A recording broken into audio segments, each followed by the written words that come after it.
Made money off your clothes? Complain when you can make $4,000 a month. As a stay-at-home mom, I've been putting up with my husband and mother-in-law's atrocious attitude for too long. But this? No way I could let this slide. Fine, let's revisit this in a month. Fuming, I stormed out of my in-laws' home. Then I made a phone call to a special number. A month later, just remembering the look on my husband's face makes me burst into laughter. My name is Emma. I'm a freelance fashion designer. I used to work for a corporate design firm, but I've gone solo. The fashion industry is fiercely competitive, and freelancing has been tougher than I thought. With more freedom comes a higher chance of failing, and I often get yelled at for not meeting clients' expectations. Still, I loved my job, and that made it all worthwhile. My stubborn nature probably played a role in my success. I took setbacks in stride and fully devoted myself to my work. I still remember that time vividly. I studied hard, got my color coordinator license, and brushed up my social media skills. I wanted to cry at times, and I did. But I persevered. Still, with the support of people who encouraged me, I desperately worked hard. I kept pushing myself, pushing and pushing. As a result, now I can earn a decent income from this profession. I was enjoying life as a fashion designer, but recently something started to bother me, and that was, don't you think it's about time to settle down with someone nice? Absolutely. I've always been a career-first person. Before I knew it, I was already in my early 30s. Work was so fulfilling that I barely noticed time passing. But yes, life's milestones were approaching. Marriage isn't a big deal. I used to laugh it off like that at first, but as I watched my friends, one by one, tie the knot, that's how I ended up marrying Noah, a guy I met at work. Noah is in the apparel business, a go-getter, and a real stand-up guy. It's probably thanks to his personality that things went smoothly all the way to the altar. So, Noah, about future work plans. Don't worry. You can take the lead on home stuff. So we decided I'd step back from my designer career for a bit. It's the division of labor thing, you know? That's why I've been really going all in on being a homemaker.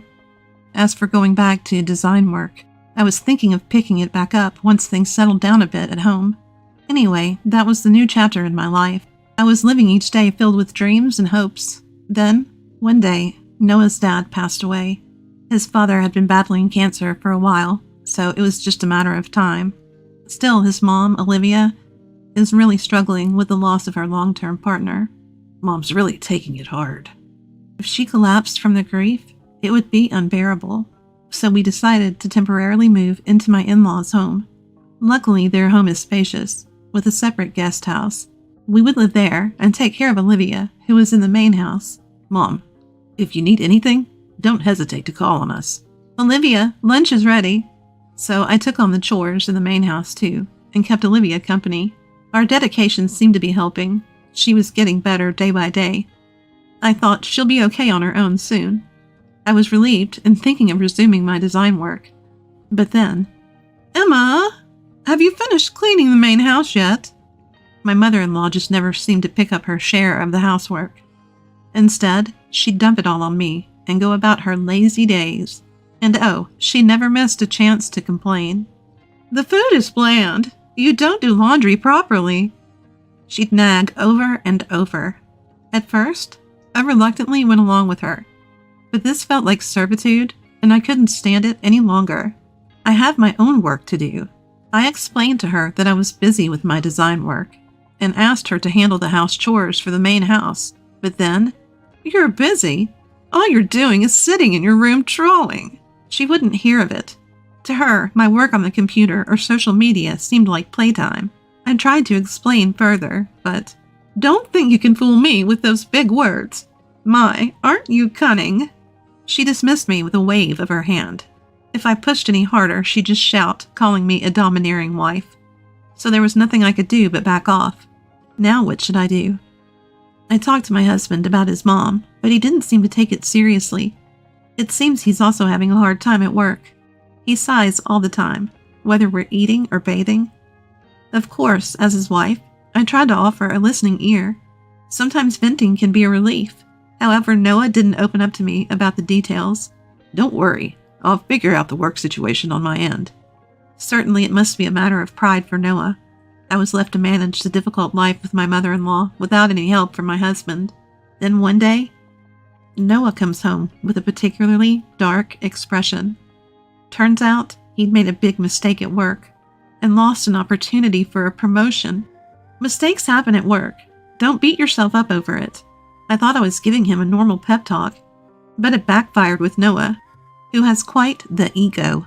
What would a homemaker like you know? My husband said, clearly irritated. Then my mother-in-law jumped on the bandwagon, blaming me as well. Don't you think Noah's failure is because you're not supportive enough at home? At their remarks, I'm momentarily stunned. No, this is definitely strange. Stunned by their accusations, I naturally fought back. But my words fell on deaf ears. It was decided then and there, I was the bad guy. From that day on, I was treated noticeably colder by both my husband and mother-in-law. Emma, can you hurry up with dinner? Emma, you were supposed to take care of the garden, remember? Emma, go buy some flowers for the living room. My mother-in-law became even more demanding, bossing me around. No matter how flawlessly I took care of the household chores, she'd always find something to complain about. Emma, you're sloppy with the cutting and the seasoning. It's too strong. Emma, I don't like how the garden looks. Redo it, please. Emma, these are lilies. I wanted gerberas. At this point, all I could do was sigh. I just wish someone would acknowledge my hard work. I tried talking to Noah again, but all he did was defend his mother. She's old, and she's relying on you. Besides, you have plenty of time, don't you?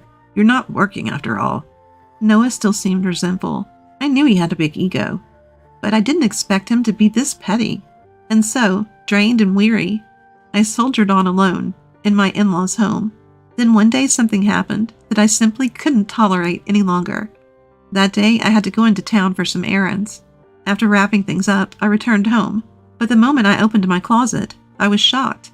What? Where are my clothes? Yes, almost all my clothes were missing. I rushed to the main house to confront my mother-in-law, who was leisurely sipping her coffee. Oh, I sold your clothes. My mother-in-law casually admitted her deed. She said she sold them to a resale shop to help with the family finances. I was furious, more than furious. Those weren't just fashionable clothes.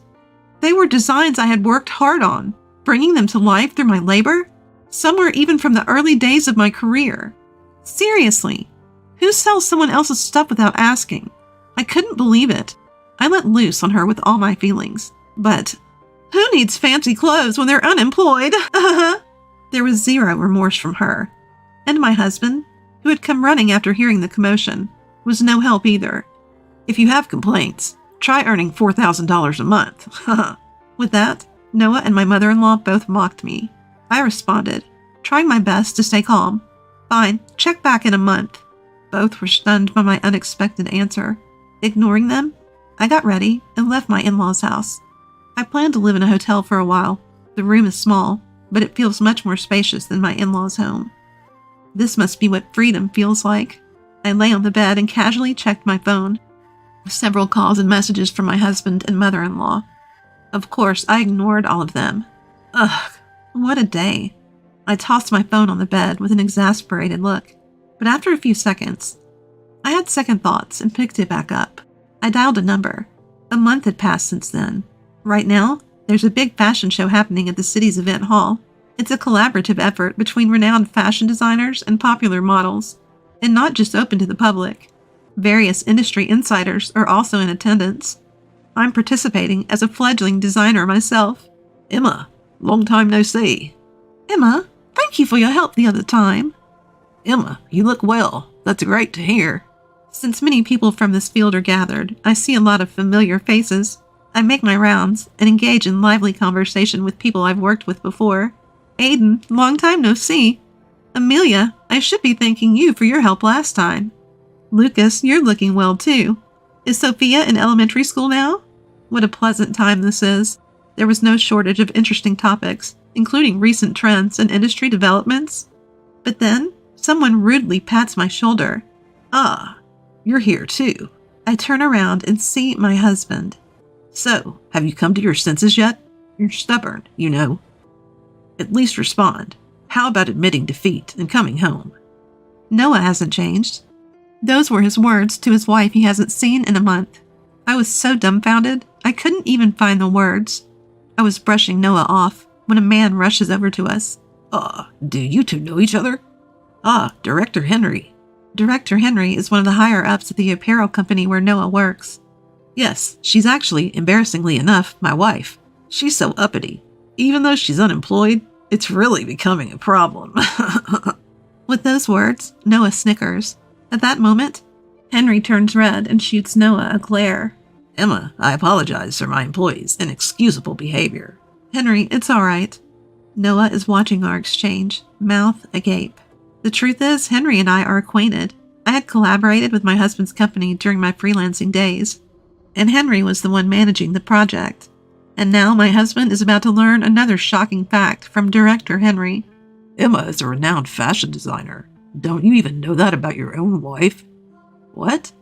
Noah looks at me with astonishment. Yes, I used to be a well-known designer in the industry, not to brag, but I was pretty popular on social media before I got married. Back then, I was pulling in tens of thousands of dollars a month, including ad revenue from social media. I kept that a secret from Noah. There never seemed to be a good time to tell him, and I didn't want to be valued just for my financial worth, so he probably thought I was just a mediocre independent designer. Sure enough, Noah starts to make a scene after learning about my background. I didn't know this about you. Well, I never told you. I had recently resumed my design activities, thanks in part to our recent argument. I contributed several designs to this event. I had been approached for collaboration before. The day my clothes were thrown away, I was meeting Matthew, my former boss, during my corporate design days. Apparently, one of their designers had fallen ill. That's when Matthew urgently asked me to take over as the lead designer for the fashion show. I had been hesitant since I had paused my design career. There was also the matter of issues at my in-laws' home. But then, the big moment came.